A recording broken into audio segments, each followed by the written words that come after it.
Oi, turma! Bom, hoje na nossa aula de português, nós vamos falar sobre uma data importante, tá? Hoje, dia 13 de maio, tá? Nós estamos no ano de 2020, mas no dia 13 de maio de 1888, ocorreu um fato histórico muito importante para o nosso país, que foi a abolição da escravatura, tá? A tia vai ler esse texto para vocês. Eu vou falar um pouquinho sobre esse assunto para vocês poderem entender, tá? O que é isso? O que é a abolição da escravatura? Antes da gente começar o texto, vamos pensar na palavra abolição. O que significa abolição? Abolição é você anular, é você extinguir, tá? É deixar de existir, tá bom? Então, a abolição da escravatura. Então, é parar com a escravatura, acabar com a escravatura. Então, vamos ler aqui para a gente poder falar sobre isso. Liberdade para todos os povos.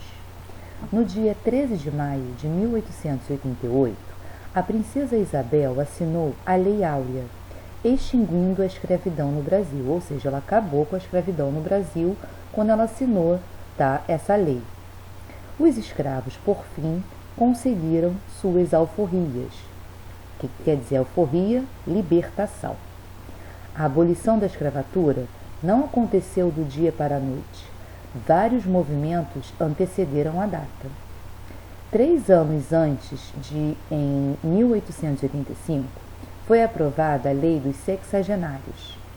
Pela lei, os escravos, ao completar 60 anos, eram libertos.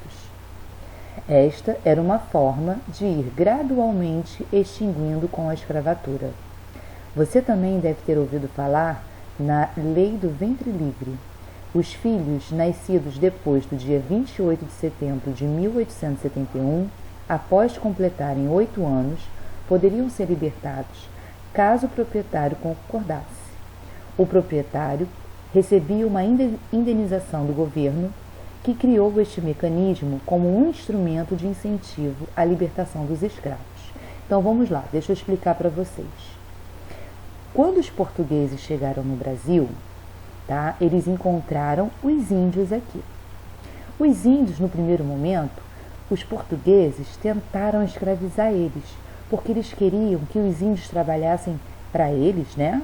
E sem ganhar nada, tá? Eles queriam que os índios trabalhassem nas plantações, tá? Nas casas deles, como empregados, podendo servir eles.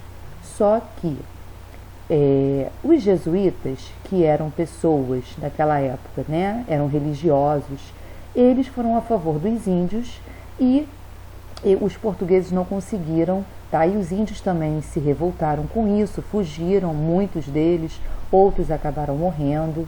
E qual foi a solução que esses proprietários de fazendas, de engenhos deram? Eles começaram a trazer da África, tá, os negros para serem escravizados aqui no Brasil. Quando os negros vinham para o Brasil, eles vinham, né, em embarcações e muitos deles morriam nesse processo, né, de viagem, porque não tinha nenhuma higiene, né? Eles não se alimentavam direito, então era um processo bem, né, perigoso e muitos deles morriam. Então, o que aconteceu? Quando eles chegavam aqui, eles eram vendidos, né, para essas pessoas que iriam comprar os escravos. Só que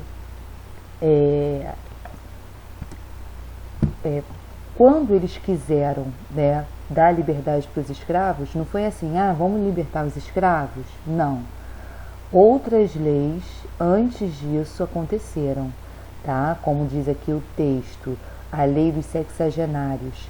Eles davam aos escravos, tá, acima de 60 anos, a liberdade. Depois, eles fizeram uma outra lei, a lei do ventre livre, né, como aqui está falando no texto também, que após completar 8 anos, essas crianças poderiam ser libertadas caso o proprietário concordasse. Isso tudo foi dando um movimento muito grande, né? E que as pessoas também queriam que os escravos fossem libertos. Só que os fazendeiros e donos de engenhos, eles não queriam isso, porque eles queriam continuar com a mão de obra que eles, né, tinham dos escravos, e eles não precisavam pagar nada. Então, por isso era muito lucrativo isso para eles, tá? Bom, e os escravos, eles trabalhavam nas lavouras de café, na cana-de-açúcar. E outra coisa, tinha uma pessoa, né, que era chamado de feitor, que ficava vigiando os escravos para ver se eles estavam trabalhando direito, para ver se eles não paravam de trabalhar. Caso acontecesse alguma coisa que eles não concordassem, achassem que o escravo não estava trabalhando direito, eles davam chicoteadas, né? E eles eram muito maltratados. Os escravos moravam em lugares que se chamavam senzalas. Nessas senzalas, eles não tinham cama, eles não tinham nenhum tipo de conforto, tá? Eles dormiam no chão, tanto homem, mulher, criança, todos viviam da mesma forma, tá? Outra coisa, quando aconteceu, né, da princesa Isabel assinar a Lei Áurea, claro que foi um movimento muito importante, né? Essa lei, ela deu liberdade aos escravos, mas o que aconteceu? Os escravos, eles não tinham casa, eles não tinham nenhum dinheiro, eles não tinham nada.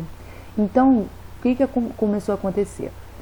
Eles fizeram tipo que um acordo, né, pro proprietário dele, que agora já nesse momento não era mais proprietário, mas eles fizeram o seguinte: o proprietário, o dono da fazenda, dos engenhos, falava assim: ó, você pode continuar trabalhando aqui, que eu vou deixar você dormir debaixo de um teto, eu vou te dar comida, e dava um valor muito pequeno, muito baixo para os escravos.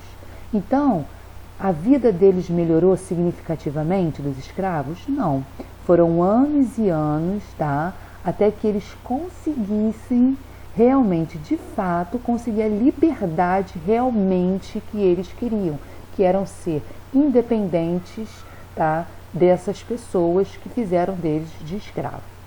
Então, aqui no número 1, eu coloquei para vocês escreverem um pequeno texto como título a frase Caminhos para a Liberdade. Nesse pequeno texto, vocês podem falar sobre os escravos, tá?